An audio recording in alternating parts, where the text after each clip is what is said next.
오늘 창세기 32장 할 잘 맞습니까?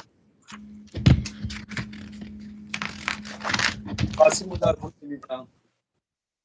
맞죠? 예. 네.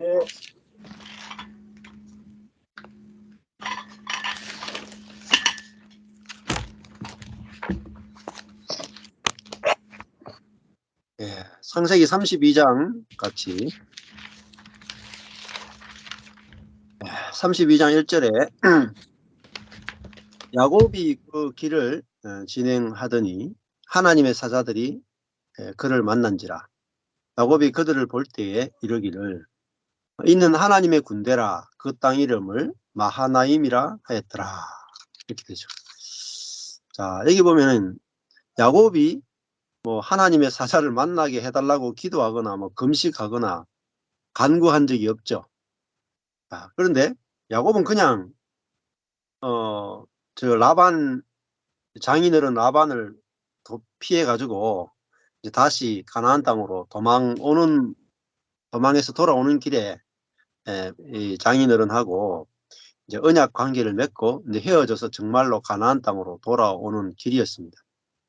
그 야곱이 그 바단 아람에서 도망쳐 나오는 것도 보통 일이 아니죠. 나오지 못하도록 라반이 잡고 있었고, 그 다음에 뒤에서는 라반이 쫓아오고 앞에서는 에서가 기다리고 그러니까 이 인생이 이게 진퇴양난이라는 거예요. 뒤에서는 라반이고 앞에서는 에서고.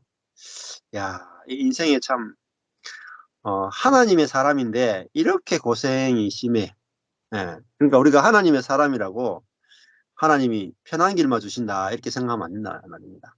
예. 앞뒤로 고생이 있을 수 있어요. 앞뒤로 고생이. 그런데 하나님의 사람은 뭐가 다르냐? 고생이 없는 게 하나님 사람이 아니라 그 고생 길에도 다 하나님이 미리미리 다 일하신단 말입니다. 뒤에 문제는 라반의 문제는 또 하나님이 라반의 꿈에 나타나서 너는 야곱에게 선악간 말하지 말라. 꿈에 역사하시죠. 꿈에. 뭐 그렇다고 해서 야곱이 뭐 삼촌 라반의 꿈에 나타나 가지고 좀 선악간 말하지 말라고 좀 이야기해 주세요. 기도한 적도 없어. 지금 누가 급하냐? 하나님이 급해. 왜냐면은 하나님한테는 야곱이 필요하거든요. 그렇죠? 야곱이 선해서가 아니라 하나님이 야곱과 언약하셨고 하나님에게 야곱이 필요하니까 하나님이 야곱을 지키시고 찾아오신단 말입니다. 자, 우리에게도 하나님이 왜 찾아오시고 왜 보호하시냐? 하나님한테 필요하니까 당신의 필요 때문에 우리를 찾아오시고 보호하시고 인도하신단 말입니다. 자, 이것이 우리에게 복음이 되죠. 하나님은 하나님의 어떠한 필요 때문에 어떠한 언약 때문에 하나님 어떤 성품 때문에 일하시는 분이구나. 이걸 알면은 우리가 안심이 되는 거죠.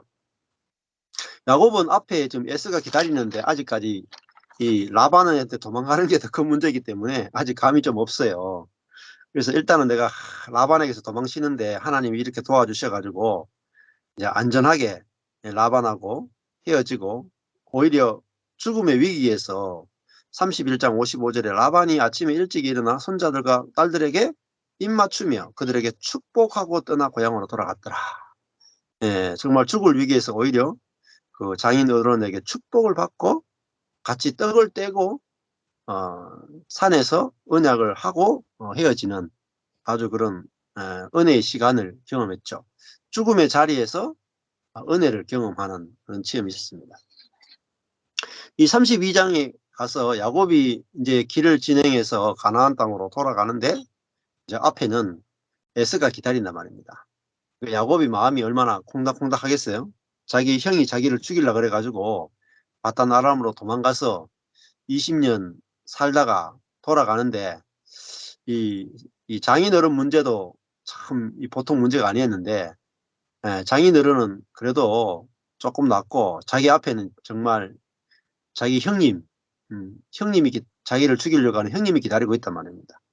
얼마나 두렵고 또 걱정과 염려 가운데 돌아가겠어요. 그래서 하나님께서 미리 사자들을 보내시는 거죠. 야곱 앞에서 일을 행하신단 말입니다. 뒤에서 행하시는 것이 아니라 먼저 야곱에게 하나님 먼저 찾아오신답니다. 하나님의 사자들이 야곱을 만난지라 야곱이 그 하나님의 사자들에게 볼 때에 이르기를 야 이는 하나님의 군대구나. 왜 군대를 하나님께서 보여주셨겠습니까? 응? 네가 이렇게 두렵게 떠는데 너에게는 아무 군대가 없고 너는 너를 지킬 힘도 없고 너희 가족과 아내와 자식들을 지킬 힘도 없는데 하나님의 군대를 보게 되면 담대하겠죠. 그래서 하나님이 야곱에게 내가 너와 함께한다. 내 군대로 내가 너를 지키겠다. 내가 너와 언약했다. 이렇게 이제 말씀하시고 보여주시는 거죠. 군대를. 보여주시니까 야곱이 마음에 안심을 하게 되는 거죠. 그래서 우리 인생에도 아무 준비가 안 돼 있어도 때가 되면 하나님 찾아오셔서 어떤 일을 행하신다는 것을 오늘 기억해야 합니다. 3절에 보면은 그 야곱이 세일 땅 에돔 들에 있는 형 에서에게로 사자들을 자기보다 앞서 보내게 됩니다. 야곱은 항상 이게 꾀를 써요. 꾀를 써서 어떻게 하든지 이 문제를 자기 꾀로 해결해 보겠다 싶어서 형의 마음을 달래기 위해서 형 에서가 세일 땅 에돔에 있단 말입니다. 그 형 에서에게 사자들을 자기보다 앞서 보내요. 그들에게 부탁하여 가로되 너희는 내 주 에서에게 구하라. 이제 뭐 형이 아니고 주님이라고 부른단 말이에요. 사람은 살려면 무슨 짓을 해요? 살기 위해서는 형이라 그러지 않고 주님 이렇게 불러야 살지 않겠습니까? 그래서 내 주 에서에게 구하라. 주의 종, 이제 동생이 아니고 형의 동생 야곱이 아니고 주의 종 야곱이 말하기를 살기 위해서 자기를 바짝 낮추는 겁니다. 꼬리를 내리고 내가 라반에게 붙여서 지금까지 있었사오며 내게 소와 나귀와 양떼와 노비가 있사오므로 사람을 보내어 내 주께 구하고 내 주께 은혜 받기를 원하나이다 하더라. 참, 이 야곱한테는 이제 자기 잘한 게 하나도 없죠. 자, 사람이 잘한 것이 하나도 없으면은 은혜 받기를 원합니다. 이렇게 돼요. 당신의 은혜가 아니고는 내가 살 길이 없습니다. 우리도 그런 겁니다. 우리 하나님과의 관계 안에서 하나님, 제가 당신께 은혜 있기를 원합니다. 이게 이제 하나님 원하시는 거죠. 우리의 뭐 잘한 것을 내놓는 게 아니라 우리가 위치를 낮추어서 하나님 당신께 은혜 받기를 원합니다. 이러면 이제 다 해결이 되는 거죠. 자, 6절에 보면은 사자들이 야곱에게 돌아와서 보고를 하게 됩니다. 에서를 만나고 오죠. 그런데 우리가 주인의 형 에서에게 가보니까 그가 400명을 데리고 주인을 만나러 오고 있습니다. 야, 이거 문제가 없으면 그냥 몇 명 데리고 올 건데 400명 데리고 오는 것은 이거 완전히 그냥 죽이려고 오는구나. 이렇게 이제 알게 된 거예요. 이 400명이라 하는 숫자가 원래 또 이게 암흑 4라는 숫자가 40년, 400년, 이제 성경에서는 이제 암흑기를 상징을 해요. 그냥 캄캄한 이제 흑암이 야곱에게 몰려왔습니다. 그러니까 이 사람은 뭐만 보느냐면은 내 눈앞에 일어나는 현상만 보는 거예요. 그러니까 이 일이 좋은 일이냐, 나쁜 일이냐, 좋은 일이냐, 나쁜 일이냐, 내가 판단해놓고 내가 사망이 와. 야, 내 앞에 지금 형 S가 기다리고 있는데, 응? 이게 좋은 일인가 나쁜 일인가 기다려보고 400명 건드리고 온다 하니까 이게 분명히 나쁜 일이다 하고 아주 막 이제 사망이 깊이 오게 되죠. 실제로 보면 야곱이 심히 두렵고 답답하여 이렇게 되죠. 나중에 결론까지 가보면요 두려워할 게 하나도 없어. 영화 결론 보면은 두려울 게 없잖아요. 뭐 액션 영화 보면은 나중에 끝을 딱 보면은 주인공은 살았더라, 행복하게 살았더라 끝나는데 중간에 굉장히 스릴이 넘쳐. 근데 야곱의 인생도 쫙 살펴보면은 마지막에 다 해피엔딩이단 말입니다. 그런데 그 결말을 모르니까 막 두렵죠. 우리도 결말을 알면은 사실 두려울 게 없단 말입니다.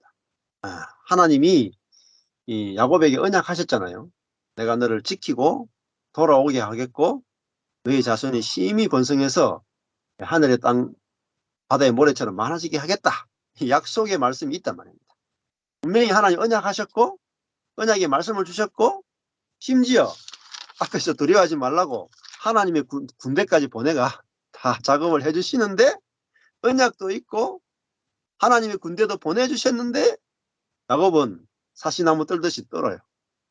자, 이 사람이 얼마나 하나님을 안 믿느냐는. 그러니까 군대를 보고도 자기 눈은 누구를 보냐면은 400명을 보는 거예요. 하나님의 군대를 봐야 되는데 에서의 군대를 보는 거예요. 하나님의 군대는 안 보이고 에서의 군대만 보여. 야, 이게 사람이 이게 자기중심적이고 타락했다는 거예요. 그러니까 하나님의 군대를 분명히 봤는데 야곱은 지금 사람의 군대, 형의 군대를 보고 떨어. 그러면은 하나님의 군대하고 형의 군대하고 싸우면은 형의 군대가 이길 것 같고 이게 벌벌 떠는 거예요. 그러니까 우리가 하나님 말씀하시는 거 뭐겠어요? 하나님을 볼 수 있어야 된단 말입니다. 하나님의 군대가 보여야 된다는 거예요. 이게 안 보이고 에서의 군대만 보이는 거죠. 야곱이 심히 두렵고 그다음에 어때요? 답답하여 자기와 함께한 종자와 양과 소와 약대를 두 떼로 나누어요. 사람이요 두렵고 답답하면 하는 짓이 있어요. 꾀를 써. 자기가 해결하겠다. 이거는 뭐 100%입니다. 100%. 사람은 하나님을 의지하지 않고 무조건 자기를 신뢰해요. 자기의 머리, 자기의 생각, 자기의 꾀. 그래서 시편 1편이 그렇잖아요. 복 있는 사람은 첫 번째 악인의 꾀를 좇지 아니하며. 근데 그 악인이 누구냐면은 이게 옛사람 자연인입니다. 악인은 항상 꾀를 내어서 문제를 해결하려고 하죠. 그래서 야곱은 언약도 있고 하나님의 군대를 봤음에도 불구하고 자기 머리를 쓴단 말입니다. 그래서 두 떼로 나누고 가로되 에서가 와서 한 떼를 치면 남은 한 떼는 내가 도망가겠다. 자, 뭐 하나님의 군대고 뭐고 하나님은 온도 오고 간 데도 없어. 근데 오로지 에서와 야곱밖에 안 보여. 이게 천연적인 야곱이죠. 그러니까 이 천연적 야곱이 무슨 뭐 영적 전쟁을 하겠습니까? 이게 육적 전쟁도 못하는 사람이 그래요. 형도 두려워서 벌벌 떠는 이 인간이 뭔 하나님의 일을 하고 하나님 나라를 어떻게 하겠습니까? 그러니까 하나님이 이 천연적 야곱을 가지고는 하나님 나라 일이 안 된단 말입니다. 그래서 이 천연적 야곱 이걸 깨시는단 말이에요. 깨뜨리신다. 예, 하나님의 지혜를 믿지 않고 자기 지혜로 항상 문제를 해결하려고 한단 말이에요. 그러니까 야곱은 항상 땀이 나는 사람이에요. 땀이 나는 사람. 야곱이 또 가로되 나의 조부 아브라함이 하나님, 나의 아버지 이삭의 하나님 여호와여. 뭐 이름은 잘 불러요. 뭐 나의 할아버지 아브라함의 하나님, 나의 아버지 이삭의 하나님 불러놓고 꾀는 자기가 다 쓰는 거예요. 네. 여호와여 주께서 전에 내게 명하시기를 네 고향 네 족속에게로 돌아가라. 내가 너에게 은혜를 베풀리라 하셨습니다. 네.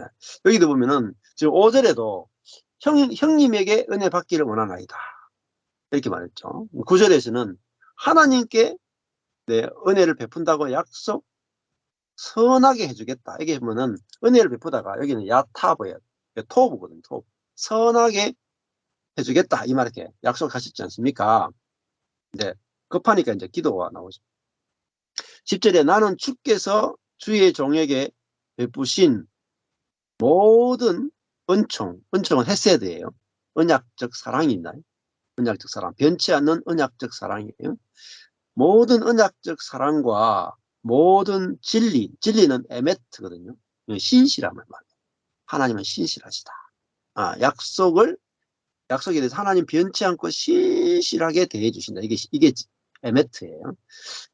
하나님의 언약적 사랑과 모든 신실하심을 조금이라도 감당할 수 없사오니, 예.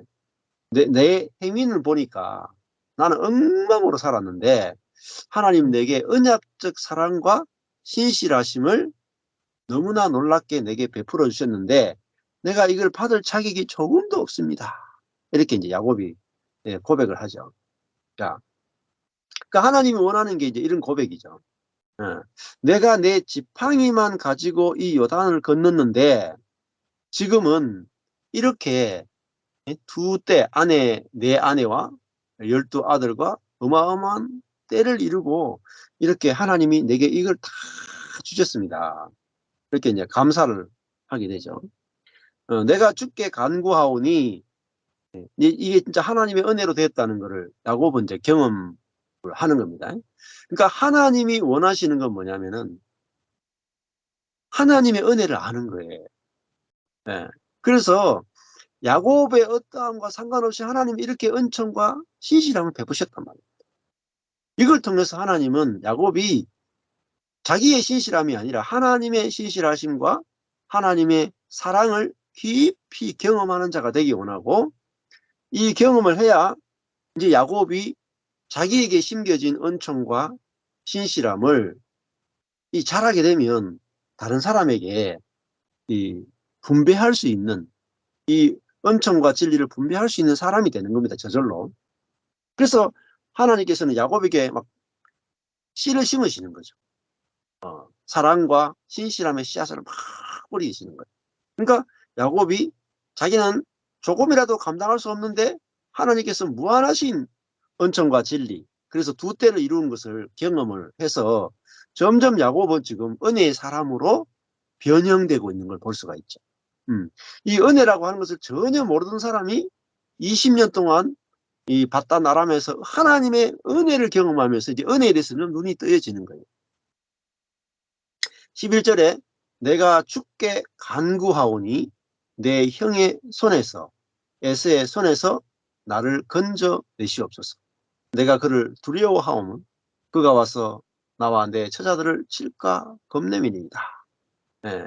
그러니까 이 큰 문제 앞에 가니까 야곱은 뭘 경험하냐면 자기의 지혜와 자기의 능력이 하나도 소용없구나. 예. 이걸 경험하는 거죠. 하나님이 이 에서를 앞에 두신 것은 야곱을 미련하고 약하게 만들기 위해서라는 겁니다. 우리가 미련하고 약한 자리에 가니까 이제 하나님을 구하게 되고 하나님을 의지하게 되죠. 자기의 모든 것들이 다 자기의 손이 딱 내려지고 하나님의 손만 탁 위에 된단 말이에요. 12절에 주께서 말씀하시기를 내가 정녕 너에게 은혜를 베풀어. 이게 야타브예요. 선을 베풀어. 좋게 해주겠다. 이게 뭐냐면 하나님은 선하시단 말입니다. 그 뜻이에요.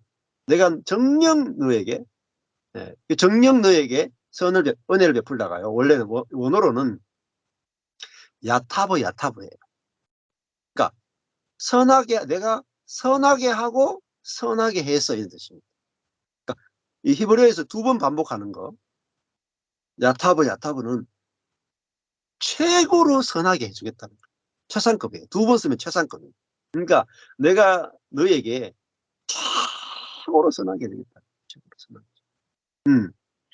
최고 선하게 해줘서 너희의 씨로 네 자녀들로 바다에 셀 수 없는 모래와 같이 많게 해주겠다.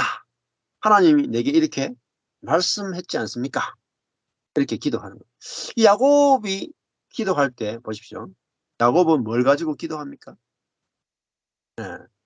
언약을 가지고 기도하죠. 언약. 기도할 때 언약을 가지고 기도하는 거예요. 9절에도 주께서 전에 내게 말씀하시지 않았습니까? 네 고향 네 속속에게로 돌아가라. 내가 너에게 은혜를 베풀리라 하셨지 않습니까? 12절에도 내가 정녕 너에게 은혜를 베풀어 최고로 선하게 해서 너희의 씨앗으로 바다에 셀 수 없는 모래와 같이 많게 하리라. 그 언약을 붙든단 말이에요. 언약을 붙드는 게 뭐겠어요? 하나님의 약속, 하나님의 성품. 하나님은 약속하시고 그 약속을 지키신 하나님이다. 그 하나님의 성품을 붙드는 거, 이거 왜 우리 인생에서 소망이 없어요? 내가 어떻게 하나님께 잘했기 때문에 하나님 내가 이렇게 잘했지 않습니까? 그러니까 나에게 이렇게 해주십시오. 이렇게 기도할 수가 없단 말입니다. 하나님 당신이 은혜의 하나님이라고 하시지 않았습니까? 그러니까 제게 은혜를 베풀어 주십시오. 그러면 하나님 꼼짝도 못해. 여러분, 그 하나님을 알아야 하나님과 관계가 맺어져요. 예. 그 보세요. 예, 수로보니게 여인이 있어요. 수로보니게 신약에 보면은 수로보니게 여인. 그 여인이 예, 그 자녀가 귀신 들렸잖아요. 이방인인데 예수님께 와서 내 자녀가 귀신 들렸습니다. 내 자녀에게 이 병을 낫게 해주십시오. 이렇게. 근데 예수님이 자녀에게 주는 빵을 개에게 주는 것은 마땅치 않다 하고 딱 거절하시는 거예요. 야, 매정하죠. 사랑이 일도 없어. 야, 뭐 유대인과 이방인을 왜 가느냐 말이에요. 예수님이 사랑도 그렇게 없어가지고 말이에요. 그래가지고 이 여인이 아, 이 사람이 사랑이 없네. 이럴 수가 있나 하고 갔으면 뭐 아무 일도 없었겠죠.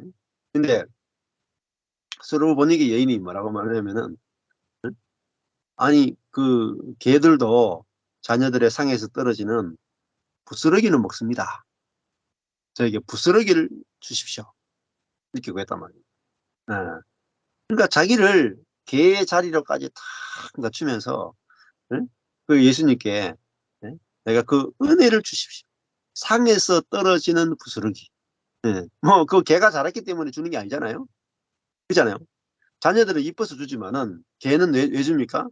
불쌍해서 이뻐서 주는 게 아니라 불쌍해서 준단 말이에요. 그러니까 제가 뭐 잘한 게 하나도 없기 때문에 저를 뭐 사랑해달라 내 기도 들어달라 자격이 없는데 그냥 저는 불쌍하니까 해주십시오. 제가 너무 제 인생이 너무 불쌍한데 저를 좀 불쌍히 여겨주십시오. 그렇게 했단 말입니다. 그러니까 예수님 뭐라면 야 이스라엘에서도 이만한 믿음을 본 적이 없다. 네? 이스라엘 이만한 믿음이 없다. 내 믿음이 네 딸을 낫게 했다. 가라 이렇게 말씀하시잖아요. 그 여인은 자기의 그 가난한 가운데서 뭘 구했습니까? 예, 그 긍휼을 구했죠. 긍휼. 왜 긍휼을 구하겠습니까? 그 예수님에게서 뭘 받겠어요? 긍휼을 받으니까 긍휼을 안 구하겠습니까? 예. 그러니까 야곱도 그 하나님을 경험했는데 아까 전에 내가 감당할 수 없는 은총과 신실함을 내가 경험했습니다. 감당할 수 없는 은총과 신실함을 내가 경험했습니다. 하나님 내게 은혜를 베풀어 준다라고 말씀하지 않았습니까? 저에게 은혜를 베풀어 주십시오. 그러니까 하나님을 안단 말입니다. 하나님을 아는 게 이렇게 중요해요. 우리 인생에서. 그 하나님을 알아야 하나님께 우리가 기댈 수 있는 겁니다. 하나님을 모르는 사람은 하나님께 못 기대요. 자기가 해결하려고 한단 말이에요. 안 되면 좌절해요. 절망을 해요. 근데 하나님이 은혜의 하나님이기 때문에 안 베풀고는 못 산단 말입니다. 하나님은 긍휼이기 때문에 긍휼을 구하는 자에게 긍휼을 안 베풀 수가 없단 말이에요. 야, 이게 이렇게 하나님 아는 지식이 이렇게 중요하다니까요. 어, 내가 진짜 뭐 저희가 진짜로 만약에 돈이 없다. 그래가지고 부도가 났다. 1,000만 원이 필요하다. 그런데 내가 누군가가 형제 중에 누군가가 응? 야 가난한 사람을 보면은 가만히 있지 못하는 누군가를 안다면 그 형제들 중에도 긍휼이 제일 많은 사람 찾아가지 않겠습니까? 그죠? 예. 내가 1,000만 원이 없으면 그 중에도 참 찾아가서 애원하면 반드시 줄 사람을 찾아가지 않겠습니까? 그래서 우리도 하나님을 이 은혜의 하나님, 긍휼의 하나님으로 알면은 그 믿음으로 찾아가는 거예요. 예. 그분께 은혜와 긍휼을 구하고 또 당연히 받는다는 걸 알게 됩니다. 당연히. 왜? 뭘 보고요? 그분의 성품을 보고. 그래서 우리가 하나님의 성품을 아는 것이 우리에게 힘이 되고 우리에게 이게 믿음이 되는 것입니다. 그 믿음은 뭐냐면은 아는 것에서 나오는 거예요. 믿음은 들음에서 난다라는 것입니다. 하나님에 대한 지식을 복음을 들을 때 신뢰가 만들어진다면 하나님에 대한 신뢰가 만들어진다. 그럼 하나님을 믿는 믿음은 하나님을 아는 데서 나오는 겁니다. 예. 야, 그러면은 우리도 뭐 자녀가 아파서 뭐 코로나 걸리든지 해서 열이 39.5도, 40도까지 열이 펄펄 끓으면은 여러분 가운데서 가만히 있을 사람이 있겠습니까? 예. 여러분, 저와 여러분처럼 악한 우리라도 자녀가 열이 39.5도, 40도 되면 가만히 있질 못한단 말입니다. 예? 우리라도 가만히 있질 못해. 그런데 하물며, 하물며 하나님이, 하나님이 은혜와 긍휼을 안 베푸시겠습니까? 예. 이게 하나님을 아는 지식이다. 그러니까 야곱은 하나님의 은총과 신실하심을 자꾸 경험하다 보니까 위기 때가 되니까 그 은혜의 하나님, 그죠? 긍휼의 하나님을 구하게 되고 그 하나님과 이제 진짜 올바른 관계를 맺어가기 시작하는 거죠. 그래서 저도 딴 게 아니라 하나님을 정확하게 아니까 믿음이 생기더라고요. 그러니까 저의 미래에 대해서 걱정이 왜 자꾸 사라지느냐. 하나님을 아니까요. 나보다도 나를 더 사랑한다는 사실을 아니까 믿음이 생기고 안식이 된단 말이에요. 그 나보다도 나의 자녀를 더 사랑하시고 나보다도 우리 교회를 더 사랑하시고 나보다도 더 내 아내를 사랑하시는 하나님. 나와 비교되지 않을 정도로 은혜와 긍휼이 많으신 하나님. 이 하나님을 알 때 근심이 없어진다. 다른 것으로는 근심을 못 없앤단 말이에요. 자, 그러니까 야곱의 인생을 자세히 보면은 야곱은 계속 이상한 짓을 하고 돌아다녀요. 근데 하나님이 야곱을 통해서 뭐 하신 겁니까? 하나님 자신이 어떤 분이신지 우리에게 뭐죠? 계시해 주신단 말이에요. 야곱은 신실함이 없는데 하나님이 이렇게 신실하게 라반의 문제에서도 하나님이 꿈으로 개입하시고, 그죠? 지금 형과의 문제에서도 하나님은 군대를 보내서 보여주시고, 또 이 절체절명의 위기에 하나님이 찾아오셔가지고 야곱의 문제를 해결해 주시는 하나님을 보여주므로 우리에게도 이 하나님을 알고 믿고 신뢰하고 안식을 누리도록 우리에게 하나님을 계시해 주신단 말이에요. 그래서 이 하나님에 대해서 우리가 듣는 거 굉장히 중요합니다.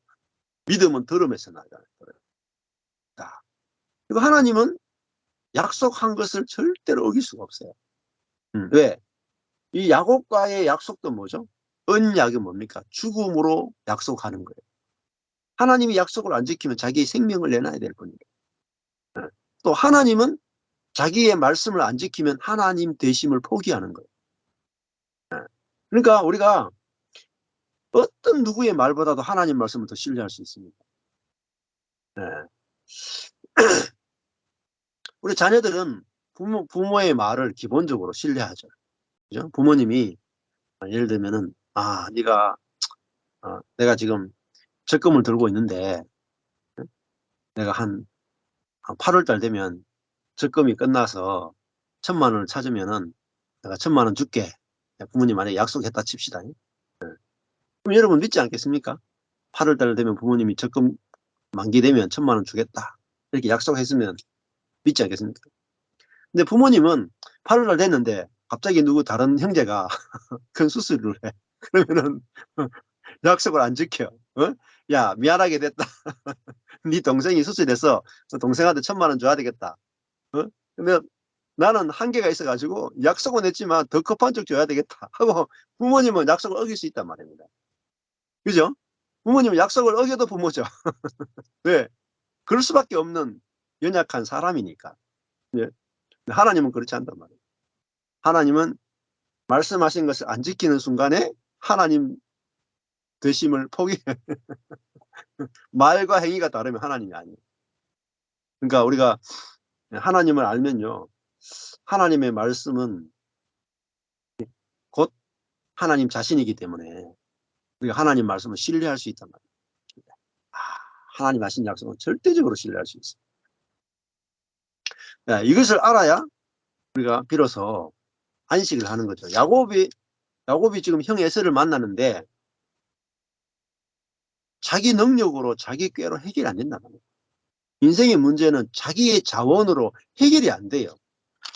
앞에 장인어른 라반으로부터 도망갈 때도 도망가다가 잡혔잖아요. 자기 꾀로는 도망갈 수 있을 것 같거든요. 3일 길을 도망갔어요. 그런데 자기 꾀가 끝나면서 결국은 장인어른에게 붙잡혔단 말이에요. 자기 꾀로는 안 된단 말이에요. 지금 형 에서를 만나는데도 자기의 꾀나 자기의 능력으로 해결이 안 돼요. 그럼 인생 어떻습니까? 31장에서 장인어른 라반으로부터 도망치는데 자기의 능력으로 해결이 안 되면 죽습니다. 32장에서 형 에서를 만나는데 자기의 꾀나 자기의 능력의 한계를 넘어서는 사건이잖아요. 넘었으면 형한테 지금 400명 데리고 오는데 형한테 다 죽음을 다 당하는 겁니다. 인생은 항상 나의 지혜와 나의 능력을 초월하는 어떤 일이 발생이 된다. 근데 하나님이 이런 라반의 사건이나 에서의 사건을 통해서 야곱의 지혜와 야곱의 능력을 초월하는 고난을 주시는 것은 왜 그렇겠습니까? 그 야곱을 파쇄하고 야곱 자신이 얼마나 미련하고 약한 존재인지를 드러내시고, 그러면서 동시에 하나님이 어떤 분이신가를, 야곱을 얼마나 사랑하시고 야곱을 얼마나 언약을 지키시고 야곱을 보호하시고, 응? 결국은 야곱을 향한 하나님의 목적을 신실하게 이루어 가시는 그 하나님을 경험시키기 위해서 지금 이 과정을 지나고 있는 거죠. 그래서 우리 인생은 하나님을 경험하고 알고 누리는 것이 우리의 인생이다. 그래서 딴 걸 보시면 안 돼요. 아, 나의 고난, 나의 불가능, 나의 절망은 하나님의 어떠하심을 경험하기 위한 반드시 필요한 과정이다. 그러니까 이 문제를, 야곱의 능력과 지혜로 해결 안 되는 이 문제를 하나님이 라반의 꿈에 나와서 해결해 주시고, 형 에스의 400명의 군대의 문제도 하나님이 해결해 주심으로 야곱은 하나님을 알게 되는 실제적 경험을 하게 되는 거예요. 우리 인생도 이 살아계신 하나님, 약속을 지키신 하나님, 우리 인생을 써서 하나님 자신을 계시하신 하나님을 경험하기 위해서 우리 인생이 존재하는 거예요. 이것을 위해서 하나님 우리를 찾아오신다. 우리 인생은 이렇게 아주 소중한 겁니다. 하나님을 경험하고 누리고 드러내는 그것으로서 우리 인생은 쓰임 받고 있단 말이에요. 그래서 어려운 일도 겪는 거예요. 그러니까 저와 여러분이 불가능의 문제를 당연히 만나는 거예요. 하나님의 백성은 내 힘으로 이길 수 없는 불가능의 사건을 당연히 만나는 겁니다. 근데 그 사건을 통해서 뭘 경험해요? 하나님의 지혜와 하나님의 능력을 경험하는 거예요.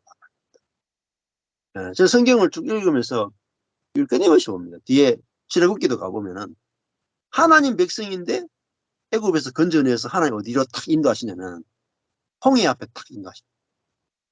홍해는 뭡니까? 이스라엘 백성들의 지혜와 능력으로 절대 건널 수 없는 사망의 바다, 이 홍해라. 근데 이스라엘 백성들의 모든 지혜와 능력이 절망에 이른 그 자리에서 하나님의 행하심을 보는 겁니다. 네. 광야도 마찬가지죠. 이스라엘 백성의 모든 지혜와 능력과 가능성이 끝나는 자리에서 하나님의 일방적인 절대적인 은혜를 경험하고, 그 경험을 통해서 이스라엘 백성은 하나님을 계시하는 생애를 살게 되는 거다. 그래서 우리 인생도 우리의 능력과 지혜를 나타내는 인생이 아니라 하나님의 은혜와 지혜와 능력을 나타내는 인생으로 우리 인생을 쓰이고 있는 거예요. 야곱의 인생도 우리 인생이 똑같아요. 그러니까 우리 인생에 목적을 분명히 봐야 돼요. 우리 인생은 하나님의 지혜, 하나님의 신실하심, 하나님의 인자하심, 하나님의 능력, 하나님의 어떠함을 나타내는 도구로 우리가 살고 있다. 그러니까 당연히 우리의 인생은 하나님의 어떠함이 나타나게 돼 있어요. 그거를 저와 여러분이 기대하고 바라보고 그 안에서 우리가 안식을 누렸으면 좋겠습니다. 감사합니다. 여기까지